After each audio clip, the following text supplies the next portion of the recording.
Dans notre lecture des Actes des Apôtres, nous en arrivons au centre du livre, à ce chapitre 15 que saint Luc a conçu comme étant le pivot de l'ensemble de son texte.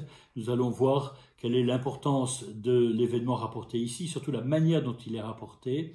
Il s'agit de cette assemblée de Jérusalem, ce que l'on a souvent appelé le concile de Jérusalem, même s'il y a quelque chose qui peut paraître anachronique dans cette formule. Cela dit pourtant une réalité.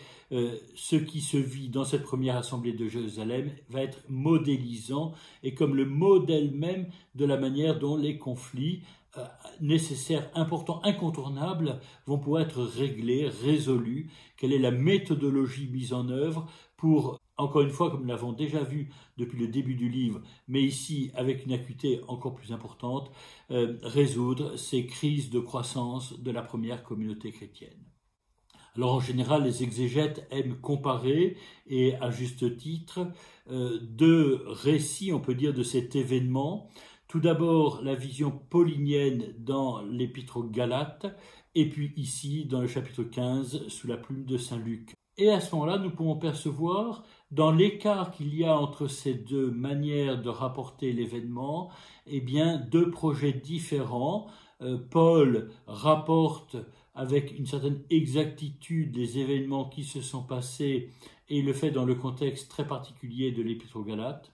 Quant à Luc, qui ne cherche pas, je vous le rappelle, à être le biographe de saint Paul, il le raconte de manière à nous montrer comment cet événement est décisif dans la perspective qui est la sienne concernant la première communauté chrétienne et finalement le mystère de l'Église. Il y a derrière cela pour saint Luc une grande préoccupation qui traverse toute son œuvre et que l'on a vu pratiquement à chacun de nos enseignements, qui est le mystère de la communion de l'Église.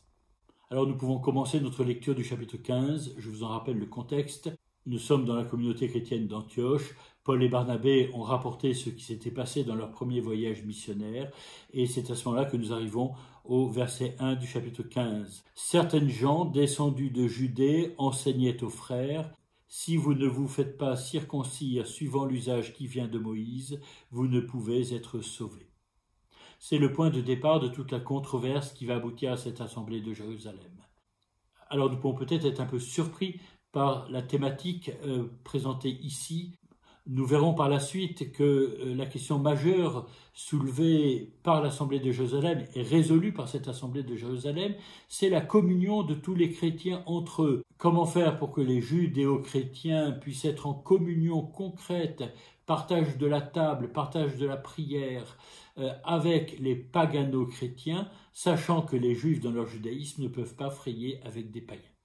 Mais il est intéressant que le point de départ de cette crise ne soit pas d'abord la seule question de la communion concrète, mais d'abord une question théologique, parce que pour résoudre la question qui concerne l'Église, la question ecclésiologique, il faut l'enraciner théologiquement, parce que sinon on en vient à une sorte de compromis de circonstances, et on aurait l'impression d'un quelconque rapport de force, d'un donnant-donnant, où chacun accepte de faire quelques concessions pour arriver à peu près à se tolérer les uns les autres. Ce n'est pas du tout ce dont il est question dans ce chapitre 15. Et c'est pourquoi saint Luc commence intentionnellement par soulever la question théologique de fond, qui est la question du rapport à la loi de Moïse. Est-ce qu'un chrétien doit passer par la loi de Moïse ? Ce qui, pour un judéo-chrétien, ne pose pas de problème, mais qui pose un problème, en revanche, pour ces païens devenus chrétiens. En tout cas, c'est une question, faut-il qu'ils passent par la loi de Moïse, représentée ici par la circoncision? La controverse atteint la communauté chrétienne d'Antioche par des judéo-chrétiens qui viennent de Judée.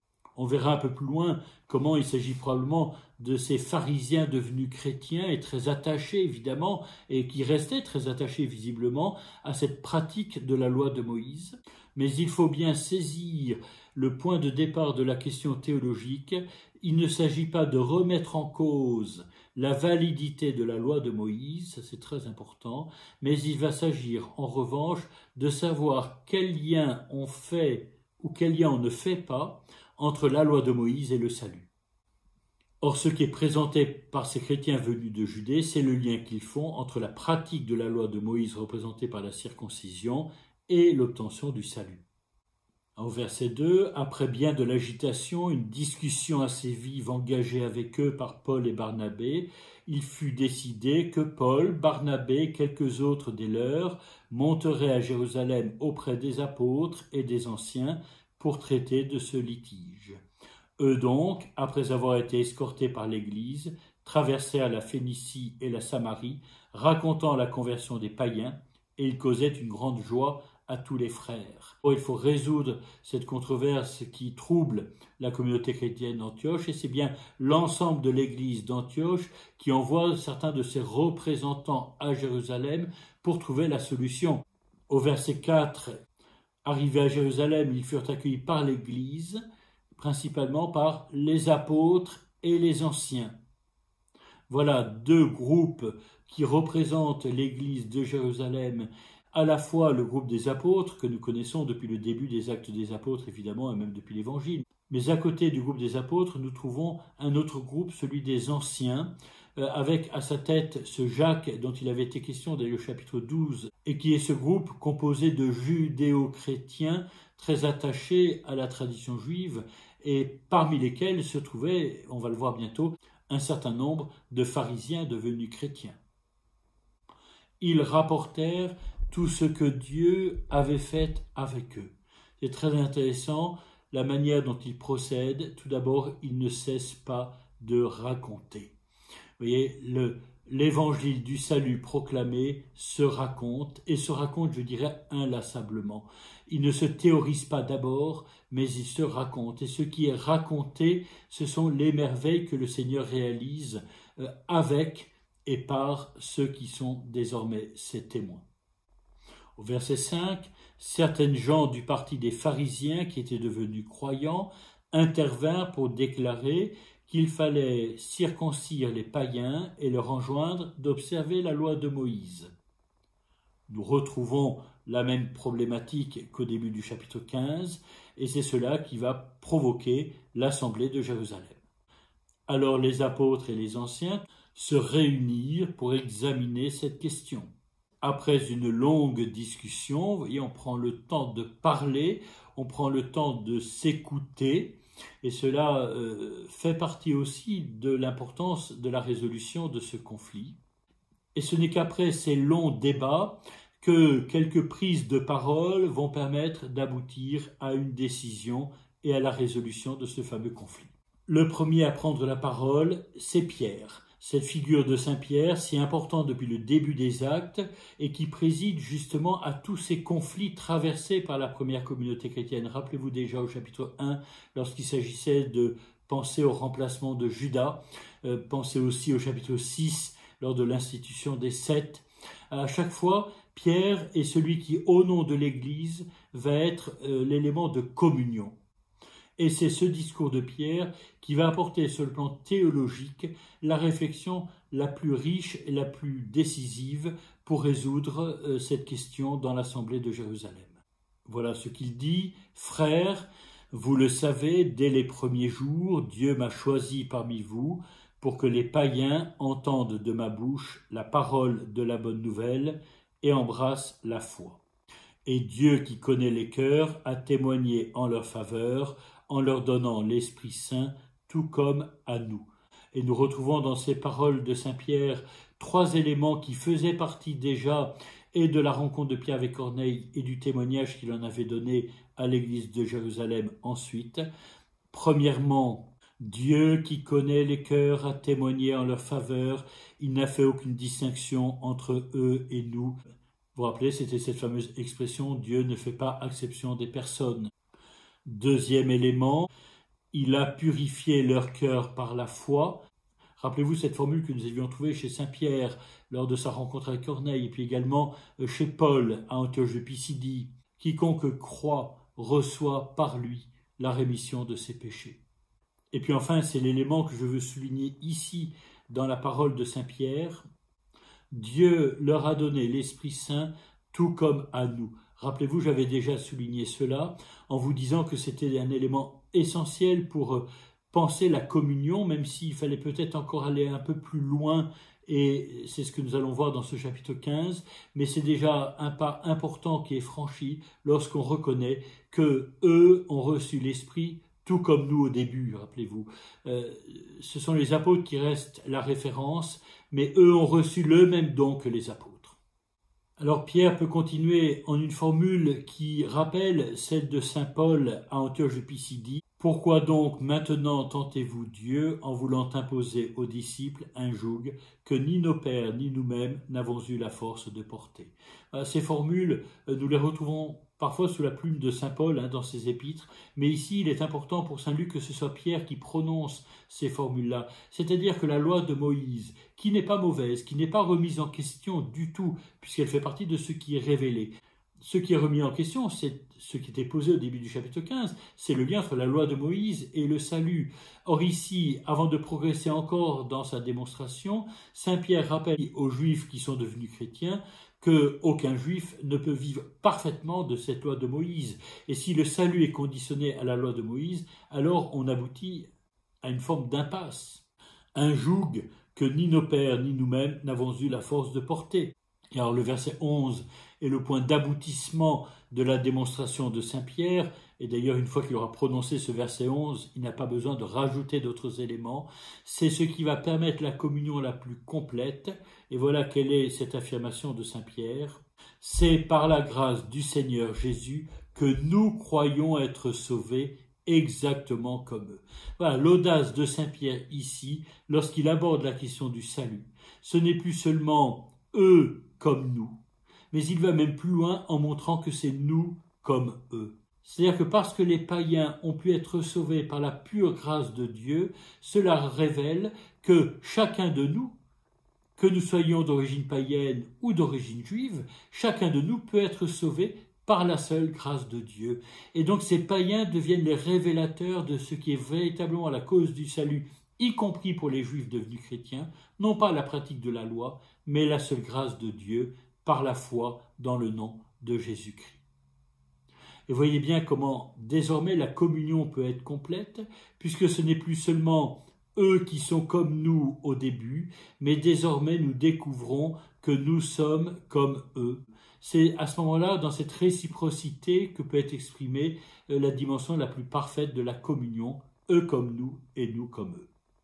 Au verset 12, alors toute la communauté fit silence, une manière d'accueillir ces paroles de saint Pierre et de laisser la parole maintenant à d'autres, en l'occurrence Barnabé et Paul. On écoutait Barnabé et Paul exposer tout ce que Dieu avait accompli par eux, de signes et prodiges parmi les païens, signes et prodiges. Nous retrouvons cette formule qui était présente au début des Actes des Apôtres et qui renvoie aux merveilles que Dieu avait réalisées dans l'Exode. Eh bien cela est désormais accompli chez les païens.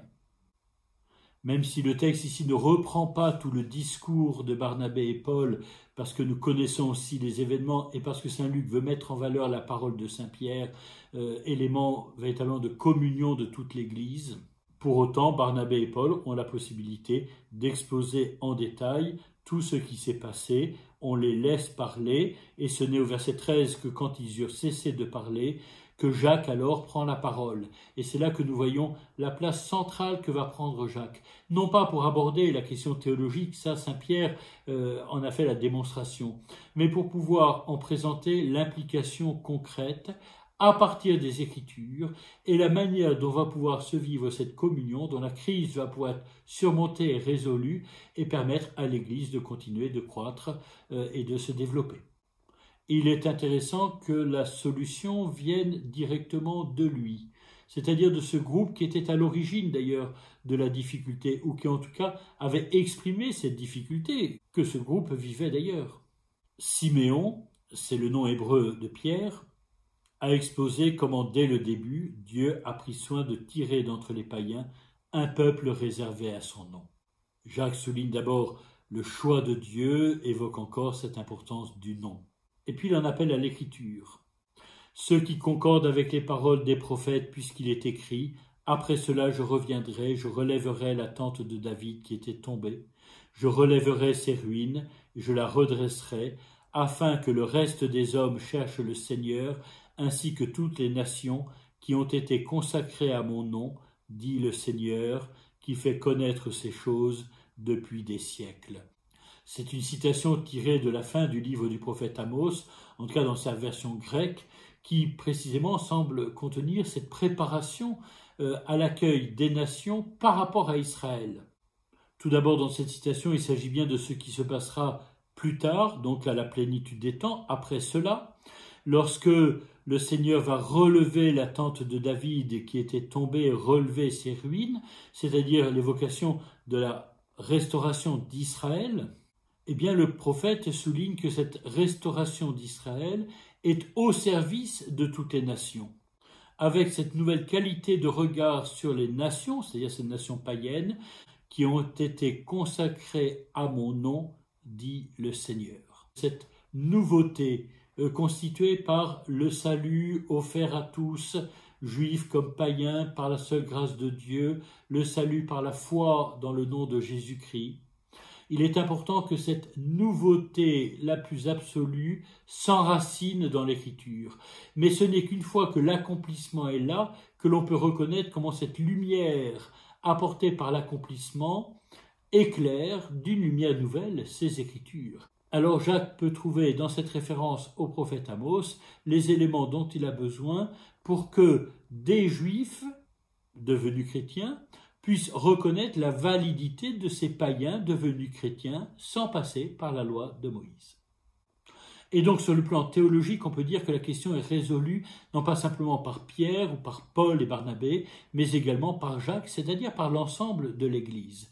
Il faut maintenant savoir comment, une fois que la question théologique est résolue, comment cela peut s'exprimer concrètement dans la communion de la communauté chrétienne entre ces chrétiens d'origine juive et ces chrétiens d'origine païenne.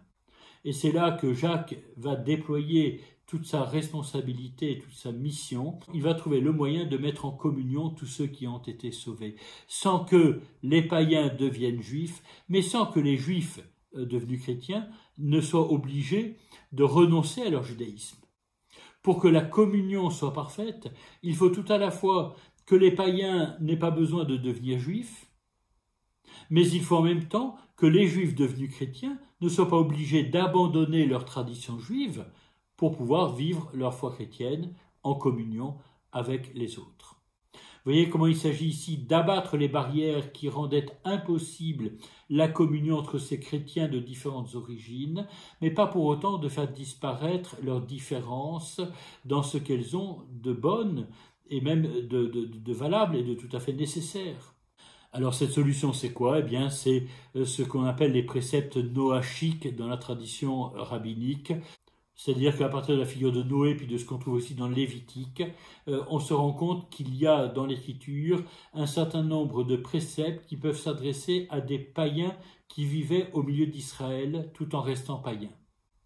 Et il s'agit de pouvoir les appliquer ici, à ces païens devenus chrétiens, parce qu'en respectant ces préceptes qui n'obligeaient pas du tout les païens à devenir juifs, cela permettait en même temps aux juifs de pouvoir frayer avec ces païens devenus chrétiens sans pour autant renier la loi de Moïse.